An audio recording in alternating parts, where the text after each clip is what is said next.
Good day, everybody. Hope everybody's doing okay in isolation. I hope everybody's safe. Hopefully we're through this soon. I project that we're going to have approximately 7 to 10 days before we peak. Another probably 7 to 14 days before everything gets cleaned and sanitized and disinfected. And then probably another 3 to 6 months before anyone, if anyone, when anyone, who knows, when, who, what, why, where, when, what, how high, just kidding. Seriously, who knows when things are going to go back to normal, or if they're going to go back to normal. Nobody. But just going to tell you a quick story here about meeting Domi for the first time. And I want to do it quick. The whole story's got to go in 90 seconds because I want to put it on TikTok.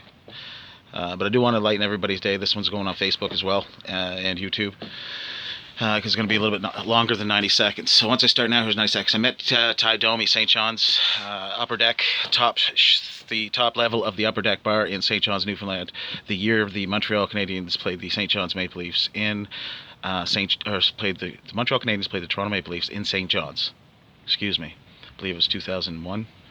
I had $3,000 in my pocket. Went downtown St. John's. Went to this bar. I had been drinking. My buddy had been drinking. Dub Beach. Me and Dub Beach were at the upper deck in St. John's, Newfoundland. I got a buzz. We go upstairs. There's only one girl. She must have been high on ecstasy or something. I have no idea. But she was one girl, middle of the dance floor. Dance like a crazy lady, just going off. Hands everywhere, go like this. And I only got 90 seconds, so I can't explain everything. Quick. Yeah. I walk over, 2 beers in my hand, one in each hand, trying to juggle them around like this. She jumps up, sees me, starts dancing. We're dancing for about half a song. She jumps up, wraps her legs around me, wraps her arms around me, grabs me by the face. We start making out. We're making out for about 10 seconds, something like that. Easy. She jumps off me, starts dancing. I get a second to turn around. Probably about 5 minutes from the time I enter. Engage her. Excuse me. And when Domi is looking at me eye to eye as I turn over, I prance over. I have 15 seconds. I prance over like a little schoolgirl. I'm like, oh, hey, oh my God, Domi, nice to meet you. Come buy you a beer. Come buy you a beer. And he's like, no, I don't want you to buy me a beer. And I just want to be the. And that was my story meeting my hero, Domi. Domi. Bye bye. Okay. So that was my joke for TikTok. I got a few more jokes on TikTok. Just started my account today. That's where I'm just going to put on like edited videos. My YouTube is going to have all the unedited. If you can bear the time to watch the videos on YouTube, I appreciate it very much. I want to start writing jokes, telling jokes. I've only been doing it for about a full time since day one of quarantine. Let's see what the next 6 months brings everybody, and God bless everybody, whatever God you believe in. May they bless you. If you care about my beliefs, I'll tell you what they are. I grew up Catholic. Was an altar boy when I was young. Story time. When I was about 10 years old, I was an altar boy. My sister was the altar girl. We were in the Pictou Catholic, Stella Maris Catholic Church Hall, which is down the road from the Catholic Church in Pictou County, Nova Scotia. And the church was being renovated. So we were down there. So there were seats, individual chairs, like little plastic chairs. They were wood at the time because this was in 1991 or 89, 91 or something like that. I was born in 81, so 91. So it's approximately 10. Wooden chairs. And those wooden chairs had reserve signs on each of the back of the chair. Okay? The back of each chair, which was about 6 inches wide, had reserve sign on it. Well, you get up and down, you get up and down, you get up and down when you're being an altar boy at church. Whenever the priest needs you to assist him, you'll jump up and do whatever you need to do. Then you sit back down. So you do that multiple times. Apparently this reserve sign got loose, fell down on the bench. Tape up. I sat on it, right square in the middle of my arse, boy. Came up, walked to the altar, turn around, and all you see on the back of my butt when I bend down a little bit is a reserve sign. Everybody, among seeing that, the entire congregation burst into tears, laughing, and I had no idea. everybody was pointing and laughing at me and pointing and laughing. I had no idea that this was even there at the time.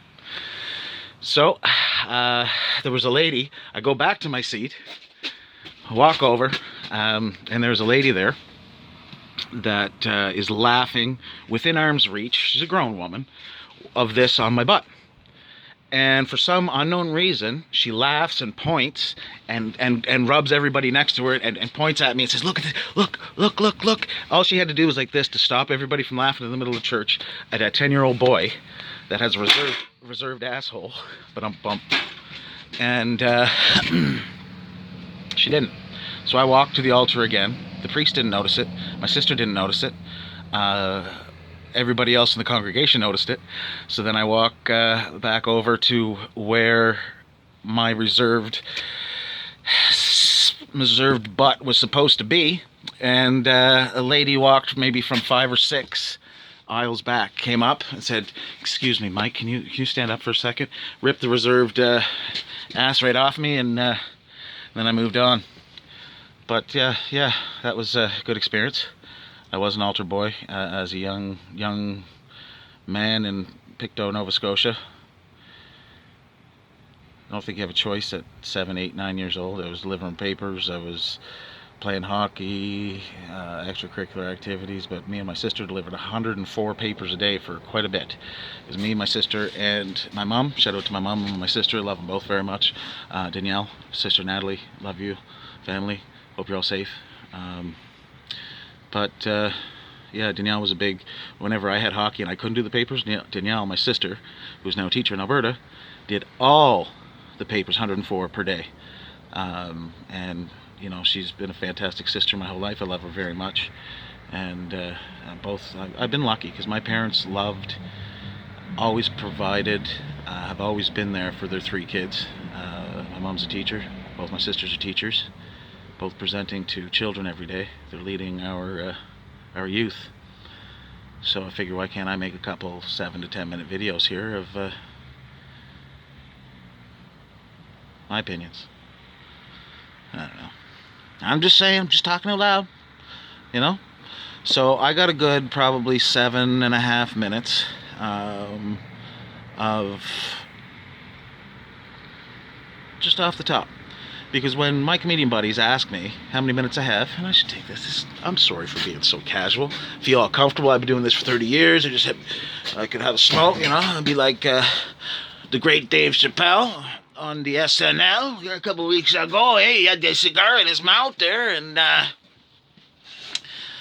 another just as famous comedian says to the Mr. Chappelle, as Mr. Chappelle lights a cigarette, "I didn't know you could smoke it." "You can't!" He goes on and smokes a cigarette.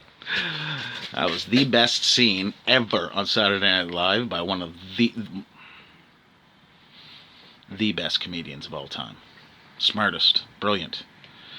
And I will see you in the park. Have a good day. Thanks for watching.